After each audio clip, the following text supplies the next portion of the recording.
And we are back here to recap the NFC West draft for the 2020 NFL draft that happened just a few days ago. We'll jump right on into it. That is Roy Countryman. I am Jack Bourgeois. Without further ado, the NFC West. Did I say that right? Right? Yep. NFC West? I said it the Well, whole time? I'm not confusing myself. We've been doing too many of these. All right. Isaiah Simmons, Josh Jones, Leki Fotu, Rashard Lawrence, Evan Weaver in the sixth, and Eno Benjamin in the seventh. Not a whole lot of picks to talk about, but I mean there is a lot to talk about with just a few of these players. What's your initial thoughts, Roy? yeah, the Arizona Cardinals for me, I love what Cliff Kingsbury's building out in the desert. You got my favorite players, one of my five favorite players in the NFL last year at quarterback. Now you get a dynamic playmaker for your defensive backs. They're just breaking molds out there in the desert. I love it. Let these guys play. Let them hit their upsides. It's going to be fun football out in Arizona for years to come. Yeah, I mean they definitely hit a home run with pick one. The fact that Josh Jones fell all the way to the third when there was rumors that he was going to be the fifth tackle off the board was kind of surprising. And then the pairing of Leki Fotu and Rashard Lawrence in front of Isaiah Simmons, we talked about that. That is just like you are literally putting two tanks in front of your fighter jet and just letting it happen. Like he's gonna be able to just go. I mean, they're gonna block up the run lanes. They're gonna open up, lanes for him to go get the running back. I mean, they pair those three pair and complement each other so well. I cannot wait to see what Isaiah Simmons does with those big boys in front of him, just eating up blocks. Absolutely. You can see they're really building this 3-4 system. If we're going to go off their base model here, they signed Jordan Phillips, who really came on last year for Buffalo. Now you get Rashard Lawrence, who's a two gapping beast. He can really control the point of attack. Leki Fotu is the same kind of guy. Zach Allen last year, Michael Dogby. You really built a stout front for these athletic playmakers to be going and just wreaking havoc on for tackle for losses and making turnovers happen. Yeah, so without further ado, best pick, hands down, Isaiah Simmons can play across the board. You think of like who they have out there. I mean, they've got Buda Baker in the back end. They have their centerpiece of that defense who can play safety, who can play corner, who can play linebacker. And I'm sure with Cliff Kingsbury, even though he worries about the offense primarily and lets the defensive coordinator, I'm sure they're going to get creative in their approach and how they use him. And even if they do just stick him there at linebacker, think about it. He's never going to be mismatched ever, not once. No, and that's what I mean. Like you look at the total pieces on that defense. You touched upon it. Buda Baker, Patrick Peterson, and Byron Murphy, who they took in the second round. It took his knocks, but he's a quality corner. You have Robert Alford. There's three cornerbacks right away. Jordan Hicks is a stud middle linebacker. You have Devondre Campbell. Chandler Jones is a stud pass rusher. They're going to really let Simmons' playmaking ability be utilized to his fullest here. Yeah, he might be listed as a linebacker, but if I'm going to take a chapter out of Arthur, the little kids show, and always yelling DW to his sister, that's what this guy is. DW, defensive weapon. He's going to be the biggest impact defensive player that we've seen since Troy Polamalu, being able to play linebacker, safety, jumping over and flying all around the field. It's going to be fun. All right, who's the worst pick for you? For me, and this is just a little bit of personal grinding gears, I cannot stand Evan Weaver. Everybody talks about, oh, he had over 180 tackles. You go back and watch the tape. He's one of the biggest people of catching people rather than initiating. And he likes to throw around his weight with his personality, where at times you can see he don't run down the ball all the time. He doesn't show max effort. Yeah, he's an old school throwback inside the box thumper. He's going to be nothing more than a special teams ace at this level. He might not be able to make it even on the team. Um, I just see him as a very similar player as Scooby Wright the years before with Arizona, the college. He's a big talking, big piece, and I could maybe see his upside as a special teams captain. I don't like his fit on this defense to be anything more than a depth piece. If you ask him to cover, look out. He's going to be a target for the other team's quarterback because he just simply is too stiff to be able to stick with anybody at this level. Yeah, he is definitely an old school. I mean, if it was in the '90s, he may maybe be able to play, but he's nothing more than a depth piece. When you talk about the linebacking core that they have here, he's not going to see the field, and it's hard to see with his lack of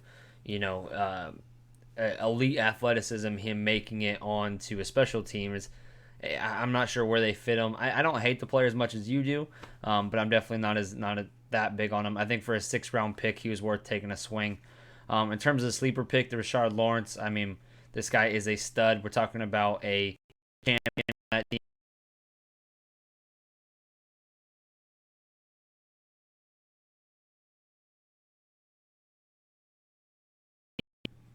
for the Arizona Cardinals. Yeah, absolutely. If we're talking about Rashard Lawrence, he was one of my favorite players going into this season, just because also the fact of the character he brings. He leaves guys very accountable for what they do, and he's not afraid of being selfless, two gapping, doing what's best to let the guys eat behind him. If I had another guy to throw out there for sleeper, it would be Eno Benjamin, who's a dynamic playmaker for Arizona State, plays bigger than his size, but I'm not convinced he's going to be able to run away from people like he did in Arizona State. Who's the? Oh, okay. We got wish they could have got. I think Netane Muti is a great, great pick. They could have definitely used. It's the one thing. I mean, they did grab Josh Jones, and they have grabbed some guys in free agency. But we're talking about the draft here, and they could have added some more pieces to that offensive line to help protect their smaller quarterback. And although he was able to make some plays, he was still running for his life on almost every passing down. So Muti would have been a solid pick again if he can stay healthy. But where he went in the draft, he would have been a steal right there. I think he went in the sixth round. So you swap that for Evan Weaver, then you have another starter right there as long as he could stay healthy. Right. Yeah, they need to address their interior offensive line, but can't address everything in every draft. I just wish I think he went a little bit before Weaver. If that would have been a pick, maybe you could have jumped up a little bit in the 6th round to go get. I think it would have been worth the upside to go on. The guy I can't believe they passed on is another pass rusher. We've been hitting him a lot on these ones. Can't believe they passed on is Bradlee Anae.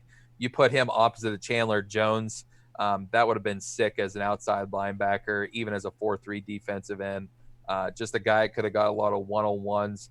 That could have been a guy that could really made a year one impact on that defense, even over the top of what they have right now.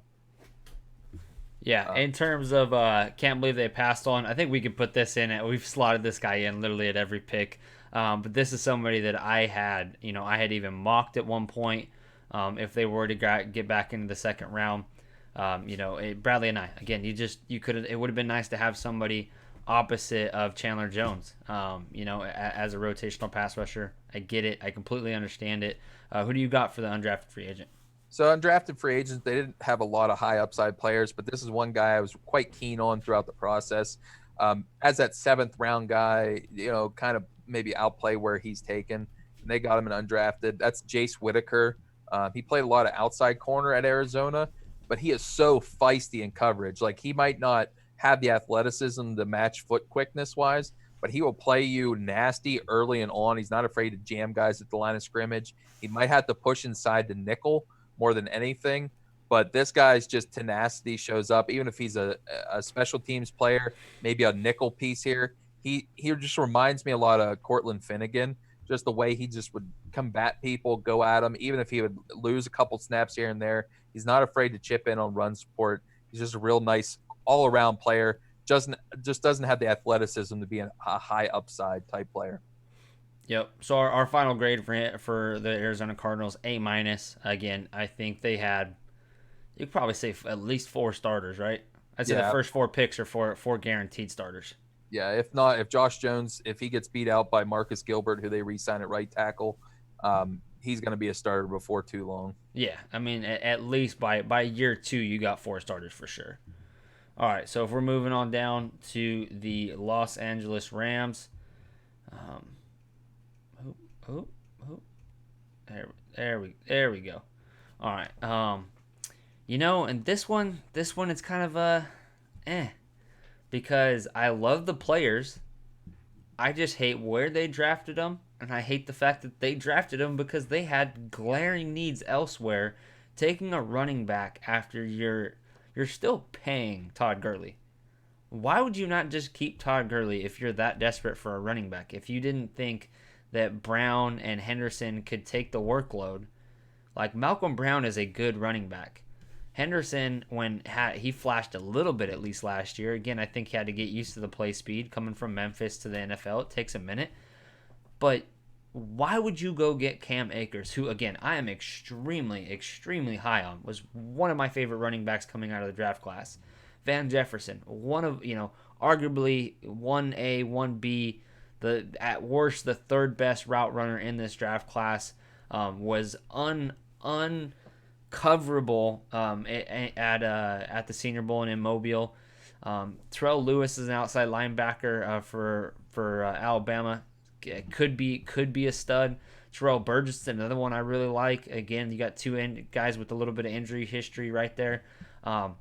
But where they drafted them and what they needed in terms of team fits and team needs, like, you are way farther away than Cam Akers to getting back into even contention with your own division. Much less, like, they needed offensive line help. They needed another cornerback. Like, there is so many other pieces that they needed. They could have used at pick 52. They could have grabbed one of the best safeties in the draft. Like at pick 56, they could have grabbed, they could have went so many other places. I mean, to me, it's just idiotic. Yeah, Jack, I'm with you. It's not that I don't like some of the players they took, because I do. I do like a lot of the players they got. It's just, why? Why, unless you have a distinct vision going into it, like, are we not that? Do we not think that Darrell Henderson can be a quality back? Because you said Malcolm Brown, he's a solid number 2. But if I'm taking Darrell Henderson at the 3rd round last year and I cut Todd Gurley, then I better be comfortable with Darrell Henderson being my stud, quality 1A runner. Yeah. He's a dynamic force when he was at Memphis. Is there something that we're not seeing here? And if you're taking Van Jefferson at 57, love Van Jefferson, but he's kind of redundant when you're looking at Robert Woods. And you're already in salary cap, where, HE double hockey sticks, that we're not going to be paying Robert Woods. Like, if I'm taking Van Jefferson, then Robert Woods is not on my roster by the end of the draft. I'm parlaying him into another pick, either late day 2, early day 3, where I can go get my interior offensive line help. I can go get me a cornerback like a Bryce Hall that could really use that help opposite Jalen Ramsey. Or the pick that really made me scratch my head is Brycen Hopkins. He's nothing but a pass catcher. He's a bigger wide receiver. You're taking him with a 4th round pick that you could have went and definitely got a Nick Harris to be your center. You could have went and got a Netane Muti, a guard that you could have definitely used. Brycen Hopkins does nothing for me because he's the exact same player as a Gerald Everett, a bigger receiver type. Unless you're planning on trading a Gerald Everett. Like I said, Robert Woods, Gerald Everett would not have been on my roster if I would have made Van Jefferson and Hopkins players that I selected in this year's draft. There's a lot of redundancy here. Cam Akers, I love him. Darrell Henderson, I wish you would trust him more. I would have went and got me a center right there. I would have went and got me a guard. I would have went and got a cornerback with that 2nd round pick. You could have went and got a Trevon Diggs right there to match him up opposite of Jalen Ramsey. I just do not understand a lot of these picks. It's not that I don't like some of their players. It's just, what are you doing? Like, you got to hit some of your needs. I get going best player available, but not when you have this much depth at a lot of these. Yeah, how much better does Van Jefferson make their wide receiving core when he's probably maybe that much better than Robert Woods? I mean, a very similar player. Like Cam Akers, like, you already have 2 running backs. So how much better does he make that running back room? He's good. He could probably be their third 3-down back. Do you need a 3-down back right now? No, you need to be able to protect. You need to be able to protect Jared Goff. You need to be able to make sure that he can actually have a season, because last year it did not look good. Why did it not look good? Because he didn't have a pocket. He's a pocket passer. He's one of the last pocket passers we've seen drafted to even have a remotely good year. and then it's followed up with, similar production to his rookie season. It just looked downright bad last year. So to grab Hopkins, to grab Van Jefferson, and I even think at 57, that's kind of rich for my blood for Van Jefferson.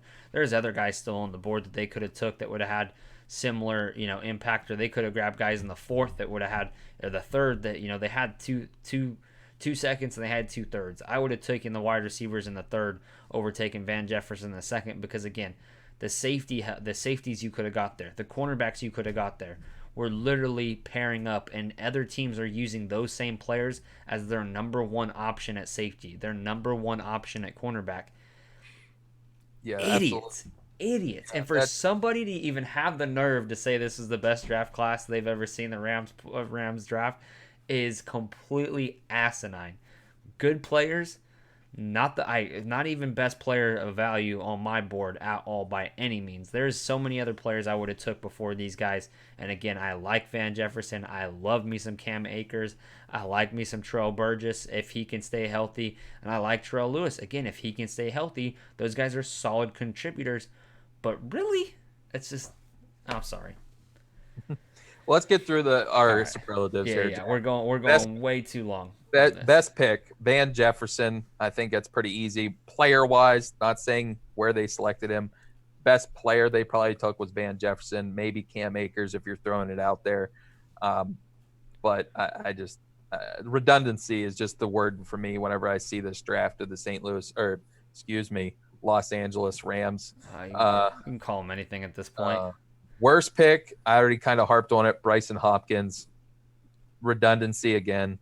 My guy, sleeper pick, I could have threw in here maybe the last 3 picks they made in the 7th round. I loved all of them. Clay Johnston, if you're looking at linebacker from Baylor, go watch that tape. He's going to be a special teams ace for the next decade. He straight up tries to decapitate people on some of his hits. Might not be the biggest athlete, but I like that pick for some depth in special teams. Sam Sloman, I know a lot of people are saying kicker from Miami of Ohio. Go look up him. He's got a huge leg. They lost Legatron and Greg Zuerlein. This guy really put it together his senior year, got the accuracy down, big-time leg power, and can be a kickoff specialist and a long-range field goal kicker. The accuracy was there this year. Like him. But my guy for sleeper, Tremaine Ankrum, played right tackle the last 2 years for Clemson, barely gave up any pressures, let alone sacks. He's only 6'2", though, and he's got great length, though, at that size.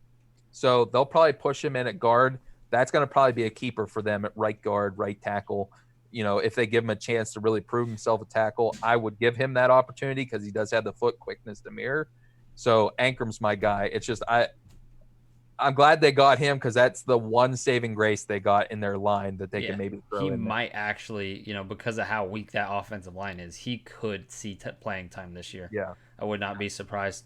In terms of players they could have got, Matt Hennessy. Again, any of these centers, you could talk about Harris, you could talk about Hennessy, just adding pieces to this offensive line after they've lost guys, and then they go and pay, like a 50-year-old, an ancient guy in Whitworth. It is just asinine to me. So adding some youth to that offensive line, especially in the interior, at least they got Ankrum. But again, that's a 7th round flyer you're throwing at it. Like, I'm not going to give you credit if you hit on a 7th round flyer because you're literally just throwing stuff at the wall and seeing if it sticks at that point. In terms of players I can't believe they passed on, Josh Uche. Can they please find somebody to actually pair up with for more than 1 year? With the best D tackle we've seen in probably the last 15, 20 years. I mean, come on now. Like, you're going to have Dante Fowler. Dante Fowler is a joke. He's not what he's been paid. He's not all he's cracked up to be. He benefited from playing next to Aaron Donald. I think any good edge rusher, even decent edge rusher, could have success when they're only seeing, one-on-one blocks every game, and you're forcing, and when it's a passing down and you can literally just go get the quarterback. It helps when Aaron Donald is collapsing the pocket and taking up a double team at the exact same time. Uche would have done that. Uche would have forced, especially even if he doesn't get after the quarterback, he at least can cut the edge and force a quarterback to have to step up. When you force a quarterback to step up, you're forcing him to step up into Aaron Donald. Good luck with that. So I love that. That was a great pick right there. Who do you have for the undrafted free agent to watch? So undrafted free agent for me. They did lose Nickel Roby-Coleman that got rid of. Levante Taylor was a guy that did not back down from any challenge at Florida State. Former 5-star recruit, high athletic profile. He can run the 4.3s. He's very feisty. He can tackle. He sticks with players with quickness, and he has the hip fluidity. I think he could be a nickel corner on day one that can maybe contribute here. It's just, are they going to be comfortable to put a guy like that at the nickel? Yep, I'm right there with you. All right, we gave them an overall grade of a C plus, and that's being generous in terms of draft strategy, value based picking. Again, we like the players, we just do not like where they took them and how they attacked this draft. So I would be a little bit more harsh on that if I could. But again, it's kind of hard to mess this draft up. Any other draft class and they went at it like that, I would give them a solid F. But they're lucky that this is one of the most talented draft classes we've ever seen.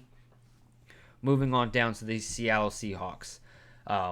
They always seem to reach for guys in the first round. Always. Yeah. I mean, freaking always. Like, this is the one that I don't think they messed it up, but they probably could have got him with their second round pick. I don't know if they could have got him at the second, but at least drop back. Taking him over a Patrick Queen, that's a little egregious in my opinion. I love Jordan Brooks. Don't get me wrong. I love me some Jordan Brooks, but I don't know if I love him that much more than I like Patrick Queen or, Malik Harrison. I just don't know if I would have took him at 27 there. I thought for sure Jordan Brooks was going to be a solid second round player that could have been a steal and could have first round value. So I don't hate it.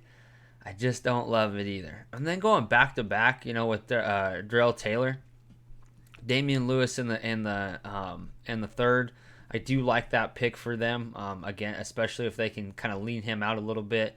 They always seem to take kind of raw offensive linemen and mold them.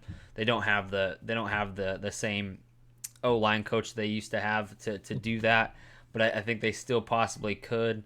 But I do like the Damian Lewis. Again, the only guy he really lost to when you put the tape on was Derek Brown, and Derek Brown ragdolled his big ass a few times, and it was bad. But outside of that, he held his own.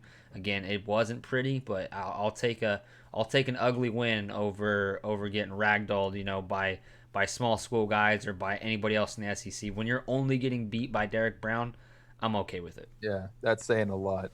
To me, the rest of these guys, I really like their last three picks. I'm not a fan of Colby Parkinson. He was way overdrafted in the fourth round at 133. He's a finesse, 6'7" big man. He doesn't play to his height or his size. He can get ragdoll in the running game. They're throwing to him nothing more than that athletic profile and the catch radius.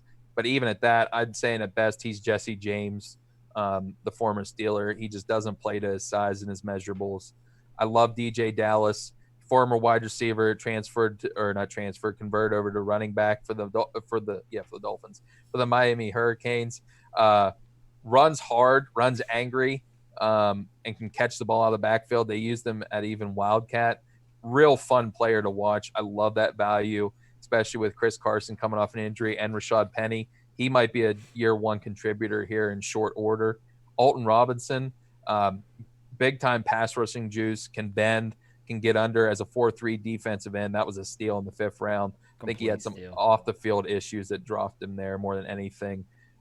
Freddie Swain also is a guy not many people talked about in the draft process, but at Florida was their go-to guy. He's nothing but a slot receiver at the next level, but we all know how Russell Wilson loves his undersized guys that can get open early, a la Tyler Lockett. So this might be a guy that can come in and replace a guy like John Usura. Didn't really show anything last year from Hawaii that they took late. They'll probably be battling out for the same spot, but Freddie Swain's a guy who can get after it after the catch as well.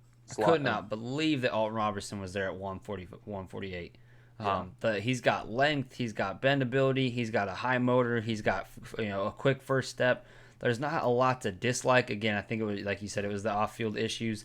Production wasn't as much there as what you've seen on film. That happens when you're playing at Syracuse and you're probably the only, reliable guy on the defensive line. You're going to see double teams. You're going to see chip blocks. You're going to see the offense focus on taking you out of the game. But he's a solid pick, especially in the 5th round. I think you can guarantee some playing time for him this year as a rotational pass rusher. And he's long enough that he can disengage and even play in the run. I mean, he made some stellar plays in the run game. I think he made our superlatives list for our top 5 edge guys. Mm-hmm.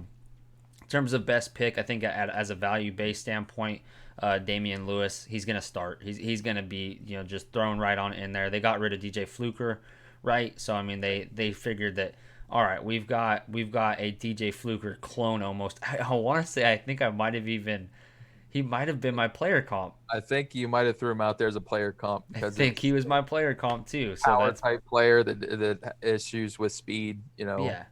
He's a phone booth type of guy who's not going to be, Damian Lewis can get into the second level. He just can't do it very fast. It's kind of sluggish, but he can do it. Don't ask him to pull, but like in that inside zone, I think he can have some success. But don't ask him to start running, sideline to sideline, because you ain't gonna have him by the 4th quarter. Let's just be real. Yeah, my worst pick, I already talked on it a little bit. Colby Parkinson. You could have got a lot better tight ends that were out there. I would have rather you even took a chance on Thaddeus Moss in 6th round rather than taking Colby Parkinson. Colby Parkinson to me was a 6th, 7th round player. Undrafted free agent for sure. I just do not like that pick unless there's some inside knowledge we don't know about. When I watched him, he just didn't play to his measurables, so I cannot get behind that pick whatsoever. Sleeper pick for me, DJ Dallas, already talked about him. He plays angry. He has the wide receiver background, soft hands. He's got good athleticism for running back, good size, good vision. He's just improving because this was only going to be his 3rd year now as a full-time running back. The sky's really the limit for him. I love him, being able to have that upside with Carson and Penny. Yeah, the player we wish they could have got, or they wish they could have got, I wish they could have got, whatever you want to call it, Jeremy Chin. Do you not want to rebuild the Legion of Boom? Do you not want to go get that Cam Chancellor type? He is that Cam Chancellor type, except he's probably a little faster. He's probably a little bit more rangy. He's kind of a blend between Cam Dantzler and Earl Thomas. I mean, he's got the size of Dantzler, but the range of Earl Thomas. I mean, he's got the ball hawking ability. I was very, very surprised that they did not pull the trigger on that, because their secondary their back end of their secondary is getting a little old. I mean, they've been able, since they got rid of their 2 star safeties, or their star safeties left, they didn't get rid of them. They've just kind of plug and played guys, mediocre guys. They got Diggs now, often injured, somebody you can't necessarily rely on for a 16-game season. I'm not sure what they're going to do there. That would have been the best one. And then I can't believe they passed on, you said it earlier, Patrick Queen. Like, Jordan Brooks over Patrick Queen is kind of, that's bad. That's just bad. Yeah. Like the upside alone for Patrick Queen is way, way higher than Jordan Brooks. They're saying that same, hair on fire type. Brooks, I would say, maybe is a better surefire tackler, because Patrick Queen is kind of long and lengthy, so it kind of doesn't always look the prettiest. Especially he struggles to get lower than running back sometimes, but he doesn't rarely miss blocks or miss tackles. Brooks, is one of those surefire down the hill, sideline to sideline guys. 5 to 10 yards from the line of scrimmage is going to do his best, but he's kind of susceptible in coverage. Yeah. He looks lost in zone. So I think they would have been way better off taking Patrick Queen. I think Jordan Brooks, when he has to face Kittle, good luck. Yeah, good luck. If that ever happens, it's going to be a touchdown every time. Yeah. And my undrafted free agent to watch, one of our boys got signed here. They did have a glaring need for a backup quarterback, a guy to develop. Anthony Gordon went here to sit behind the guru, Russell Wilson. This is a great fit, great upside. And I think this was a steal for Pete Carroll. We'd love his athletic profile, his ability to throw off platform.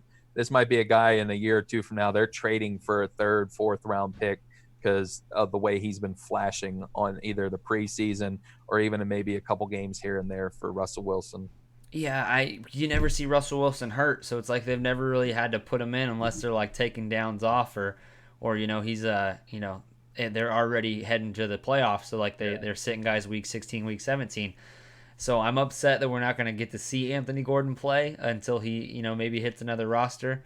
But I'm happy for him because I think this is going to be a great learning tool for him and a place where he can actually really grow. Overall grade B plus. Again, they didn't have a ton of picks. They didn't have they had a decent amount of picks. They made the board work. Again, the Jordan Brooks was just kind of a reach. The Darrell Taylor was kind of a reach for me. The Damian Lewis was a solid pick. The DJ Dallas was a solid pick. The Alton Robinson was a steal. So all in all, it was good. But it definitely does not match this next team that we have here, and that is the San Francisco 49ers, who did not have really any picks. But when you talk about you adding Trent Williams to the team for a 5th and a 3rd next year, and you add Javon Kinlaw, you trade one spot back, and work the board. I don't think there's anybody that works the board better in terms of hustling picks than John Lynch. He did it with the Bears with Mitchell Trubisky. He did it with the Bucks. The Bucks, I think that was a win-win situation, but they had them tied. Was there somebody coming up? Probably not. But would they make sure that the Bucks went up and had to give up that 4th? Yeah. So I don't fault the Bucks for doing it, and I just love the fact that John Lynch can do that. Anytime he knows somebody wants a player, he's gonna make you come get him. Because if not, somebody else is. Somebody else loves him too. They're calling me. They're on the other line. Like, the line's clicking. Are you sure you don't want that pick? Are you sure? Like, what about a 3rd? Are you sure you don't want a 3rd? All right, let's take a 4th. Javon Kinlaw, to me, is a better prospect than DeForest Buckner was coming out. And I know I'm going to get some shit for that because DeForest Buckner is arguably one of the best D tackles in the game right now. But it's just the truth. Javon Kinlaw's upside and potential is higher than DeForest Buckner's. His day one stepping onto the field as a rookie is going to be better. He's already more physically dominant and physically stronger and a better athlete, a better freak athlete than almost any guard he's going to go up against. He's going to ragdoll guys like he did in college, like he will do in the pros. It took a few years before Buckner really hit his stride as a coming from Oregon. So I love that pick. I think they replaced him. They replaced him with as good, if not better, of a prospect, especially from a potential standpoint, and they didn't have to pay him $20 million. Yeah, absolutely. And then I'll just touch upon the story of him too, what he overcame in his life, and then it really seemed to all come together after the birth of his daughter this past year. I think you're really going to see that fire just get tended even more in San Francisco. He knows there's a spot for him. His family were lifelong San Francisco fans. He went to the one place he wanted to go. And I really think we're going to see the second coming of Richard Seymour here. He's going to be that dominant of a presence on a defensive line here that already has a talent like the Bosa beside him and some of these other freak athletes, that all the puzzle pieces are going to fall in place.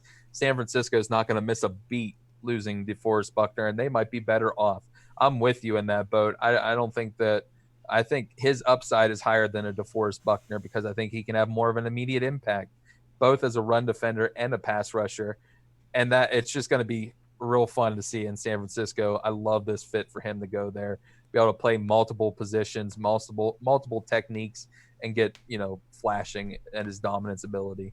This is one of the few defensive lines where he's going to go to and not be double teamed every play. So just think about that. Like, the fact that they can't double team Javon Kinlaw. I mean, we didn't see double teams. We seen a whole offensive line trying to block Javon Kinlaw. Literally, like, they would bring in.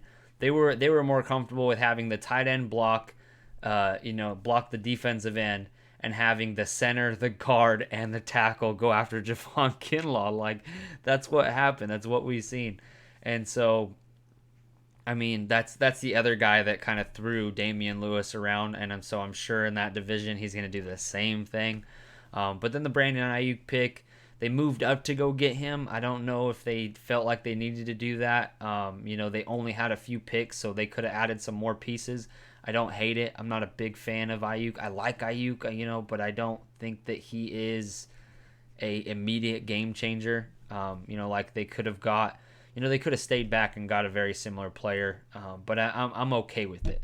I think, Brandon Ayuk's upside is there. He's got a massive amount of upside. I just don't know about day one potential, him being what takes this offense over the top.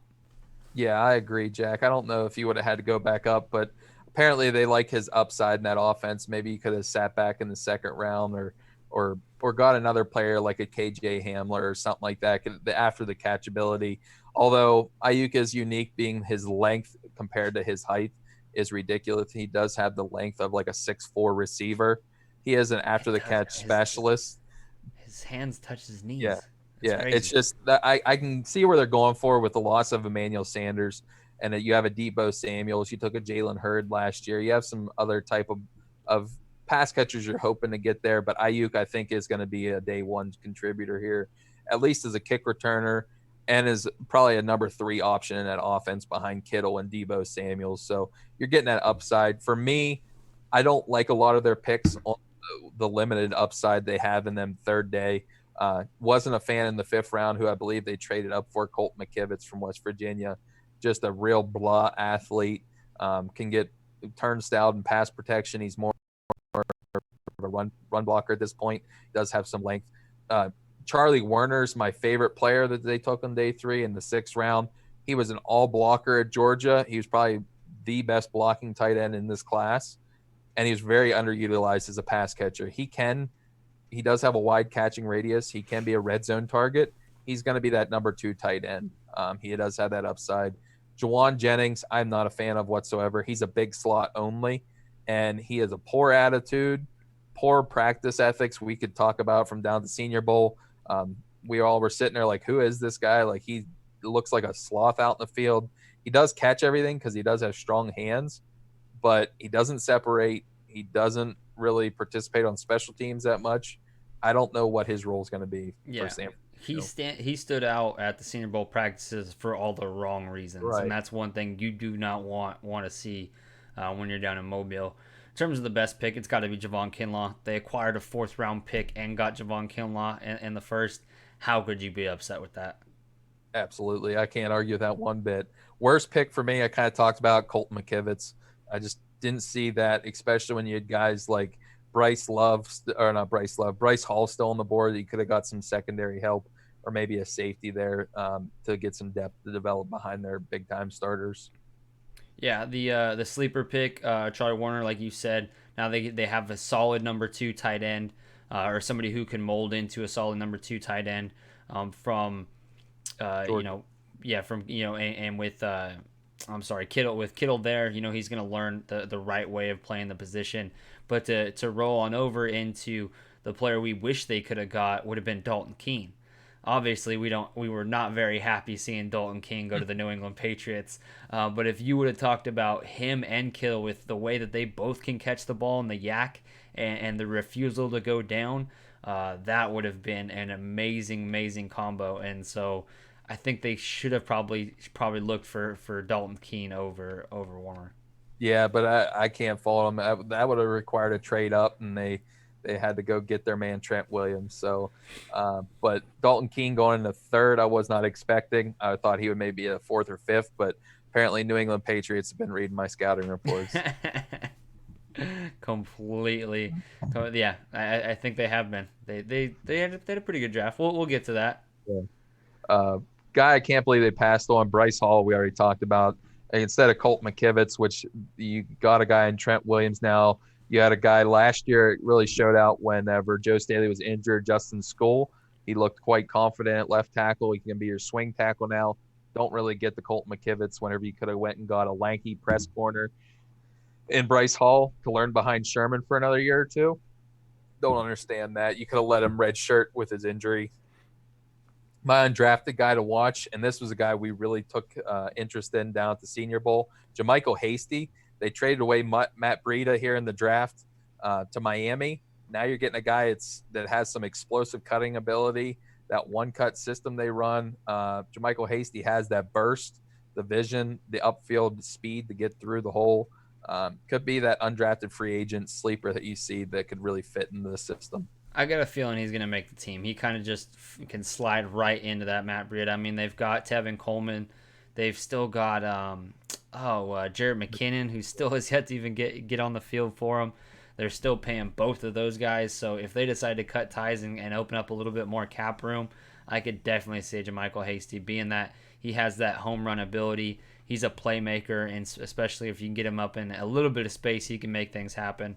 That was a very, very solid undrafted free agent class. In terms of the overall class, we have a B plus. Again, you only have 5 picks. I think they hit on 2 picks. Maybe you can say 3 picks, but a solid 2 picks for sure. Yeah, that's the only reason they get a B plus is that just the total amount of picks. They didn't get a lot, but the guys they did get are pretty quality. At least 3 out of the 5. All right, that wraps up the NFC West. We're going to be jumping on